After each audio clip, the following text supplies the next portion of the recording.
자, 다음 40강 되겠습니다. 자, 등기의 공시와 관련돼서 첫 번째 등기사항 증명서 발급에 대해 살펴보도록 하겠습니다. 자, 누구든지 수수료를 내고요. 등기 기록에 기록되어 있는 등기사항의 전부 또는 일부를 증명하는 등기사항 증명서의 발급을 청구할 수 있습니다. 자, 그리고 등기 기록의 일부로 보는 거 있죠?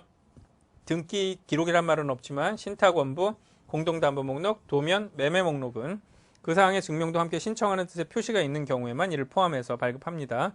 그러니까 항상 다 이것까지 발급하면 일도 많아지고 시간도 오래 걸리니까 필요하다고 이야기하는 경우에만 발급하겠다. 그런 뜻으로 이해하시면 되겠죠. 자, 등기사항 증명서의 종류가 되겠습니다. 자, 등기사항 증명서는 전부 증명서하고 일부 증명서 두 가지가 있는데, 자, 말소사항 포함하는 거, 현재 유효사항까지만 하는 것은 전부 증명서고요. 그 다음 특정인의 지분이라든지 현재 소유 현황이라든지 지분 취득 이력 같은 것들은 등기사항 일부 증명서의 내용이라고 보시면 되겠습니다. 등기 기록의 열람과 관련돼서 먼저 대상과 범위를 살펴보도록 하겠습니다. 누구든지 수수료를 내고 등기 기록에 기록되어 있는 사항의 전부 또는 일부의 열람을 청구할 수 있습니다. 자, 그리고 등기 기록의 일부인 신탁원부, 공동담보목록, 도면 또는 매매 목록의 경우에는 등기 기록과 함께 열람을 신청하는 경우에 한해서 이를 포함해서 열람하게 한다. 발급과 같은 내용이고요. 그 다음에 등기 기록의 부속 서류. 자, 요걸 우리가 좀 기억해 주시면 되겠는데, 자, 등기 기록의 부속 서류는 신청서 그 밖의 부속 서류를 말하는 것이고, 이에 대해서는 이해관계 있는 부분만, 자, 이해관계 있는 부분만 열람을 청구할 수가 있겠습니다. 그래서 이해관계 있는 부분만 보는 건 부속 서류 기억해 두시면 되겠고요. 자, 이것도 정리를 해보자면 등기 기록은 발급, 열람에서 다 가능하고 모든 부분 가능합니다.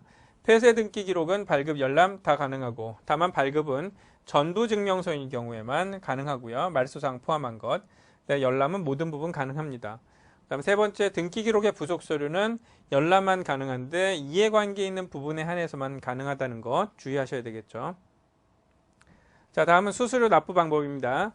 자, 유인 발급기에 의해서 전산 등기부 등기사항 증명서의 발급 수수료는 현금으로 하는 것. 그 다음에 무인 발급에 의해서 발급 수수료는 현금 또는 선불형 교통카드이고 인터넷을 통한 등기사항 증명서 발급에 대한 수수료는 신용카드, 계좌이체, 전자화폐 방법으로 납부할 수가 있겠습니다.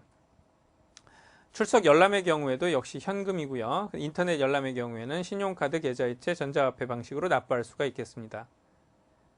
등기사항 증명서를 신청한 부동산이 미등기일 경우에 수수료는 반환해야 하지만 열람 수수료는 반환되지 않습니다. 열람 수수료는 반환되지 않습니다. 자, 다음은 수수료 면제가 되겠습니다. 자, 수수료 면제. 자, 다른 법률에 수수료를 면제하는 규정이 있다든지, 그 다음 두 번째, 국유재산법상의 분임재산관리관 이상의 공무원이 징발법, 징발재산 정리에 관한 특별조치법 시행상의 필요에 의해서 등기사항 증명서의 발급 또는 열람을 청구하는 경우에는 면제한다. 업무 필요에 의한 경우에 이제 면제하겠다. 이렇게 보시면 되겠습니다.